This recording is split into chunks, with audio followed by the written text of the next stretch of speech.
Alrighty guys, so we're going to take you through the 5 rings of AFL football. Now, if you haven't heard this phrase before, we're talking about the distance in which you find yourself directly from the football when the ball is in dispute, okay? So neither team has won clear possession yet. Now, the inside ring is considered the contest zone, okay? So the ball is generally in dispute and we're fighting to regain possession of the footy. Here we can have an immediate and a direct impact on the ball. So we can tackle, shepherd, pick up a loose ground ball, but we are trying to make quick decisions to affect the outcome of the play, okay? Your inside mids, bigger bodied players will generally sit a lot of the time within this circle.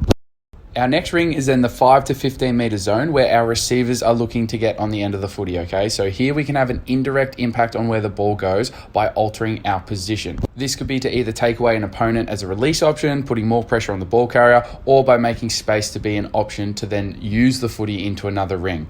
Our next ring is then considered a mid-range ring and can be referred to as the no-man's zone, okay? So here we can have less impact on the play than our previous ring, and we're kind of stuck in that position where we can only really be a short kick to release pressure or look to close out an opponent doing the same, okay? Look to spend short amounts of time in this zone to avoid being caught too short or too far to be used. Transition into the next ring.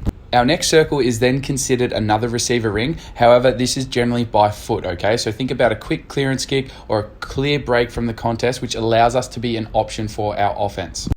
It's crucial that we get our positioning right here, both defenders and forwards, as we need to preempt the transition so that we can get the upper hand over our opponent.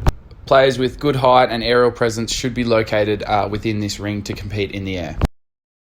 This then brings us to our outer ring, so 50 metres plus. Here we have no say where the ball goes or how it gets there. Our role here is to set up defensively, locate players, communicate, and direct inside circles, okay? We want to put ourselves in the best position to then impact the next contest. Keep in mind how fast the ball moves. We need to make sure that we're organised and ready at all times.